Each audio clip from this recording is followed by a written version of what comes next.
रामायण भारत की आत्मा में रची बसी वह महागाथा जिसे हर युग में हर पीढ़ी ने आदर से सुना और अपनाया। हमने राम की मर्यादा जानी, सीता का धैर्य समझा, लक्ष्मण का त्याग महसूस किया और हनुमान की भक्ति को सराहा। लेकिन एक पात्र ऐसा भी था जो इस पूरी गाथा में मौन रहा, जिसका त्याग ना तो शंखनादों में गूंजा न ही गीतों में अमर हुआ, जिसकी कहानी रामायण के पन्नों में कहीं न कहीं दबकर रह गई। वह थी उर्मिला। वह उर्मिला जनकनंदिनी सीता की अनुजा थी, लक्ष्मण की अर्धांगिनी थी। परंतु क्या आप जानते हैं कि रावण के पुत्र मेघनाद के अंत में और लक्ष्मण की विजय में सबसे बड़ा हाथ किसका था? वह न राम थे न सीता, वह थी उर्मिला। नमस्कार दोस्तों, मैं हूं गौतम और आज आप सुनेंगे रामायण का वह अध्याय जिसे सुनकर आपका हृदय हिल जाएगा। एक ऐसी कथा जो त्याग, वचन और प्रेम के उन मायनों को परिभाषित करती है जिन्हें हम आज तक समझ नहीं पाए। जब कैकेयी के वचन से राम को वनवास का आदेश मिला तो सीता जी ने संकल्प लिया, जहां राम जाएंगे वहां सीता भी जाएगी। लक्ष्मण ने भी प्रण किया, मैं अपने भाई के साथ रहूंगा, उनकी रक्षा करूंगा। और तब उर्मिला ने भी अपने पति से कहा, स्वामी मैं भी आपके साथ चलूंगी। वनवास चाहे कठिन हो पर पतिव्रता के लिए यह कठिनाई भी मधुर होती है, मुझे अपने संग ले चलिए। लक्ष्मण बोले, उर्मिला तुम्हारा स्थान यहाँ है, अयोध्या की माताओं को तुम्हारी आवश्यकता है। राज्य को संभालना, राम सीता की अनुपस्थिति में परिवार का ध्यान रखना, यह तुम्हारा धर्म है। और एक वचन और तुम रोओगे नहीं। वह पल किसी नववधु के लिए सबसे कठिन था। पति से 14 वर्ष के लिए अलग होना और विदाई पर एक भी आंसू न बहाना। लेकिन उर्मिला ने वचन निभाया।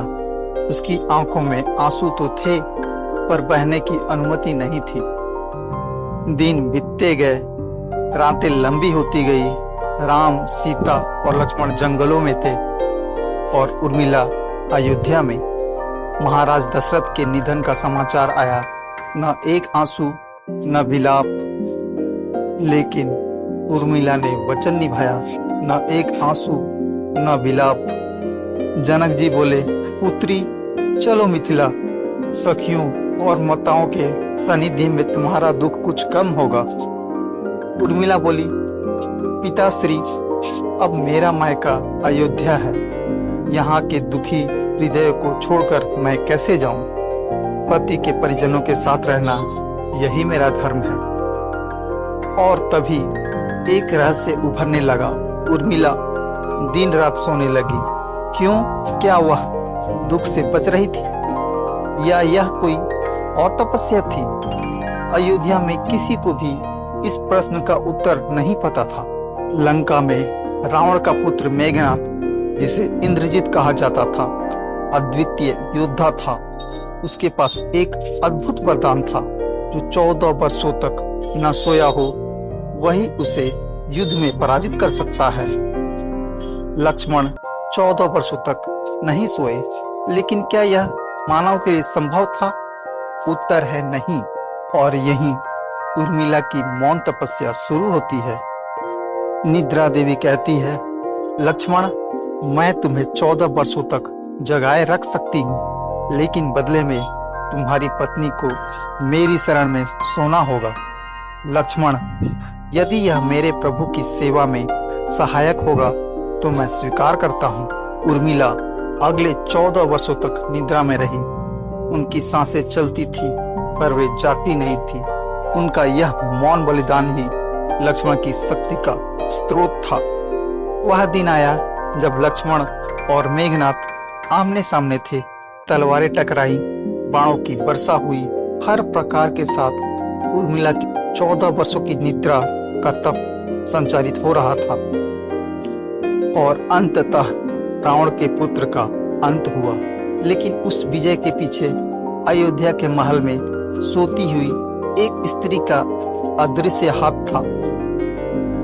राम, सीता और लक्ष्मण अयोध्या लौटे। राज तिलक की तैयारी थी।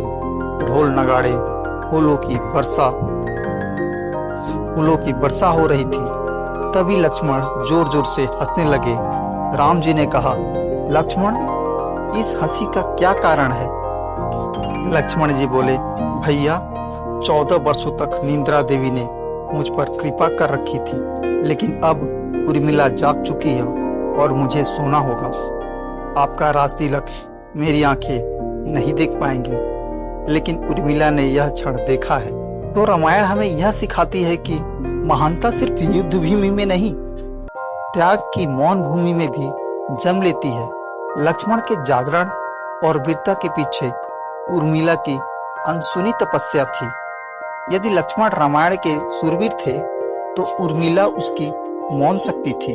तो सच्चा त्यागी वही है जिससे दुनिया जाने भी ना, पर वह धर्म के लिए अर्पित हो। तो ये थी पूरी कहानी।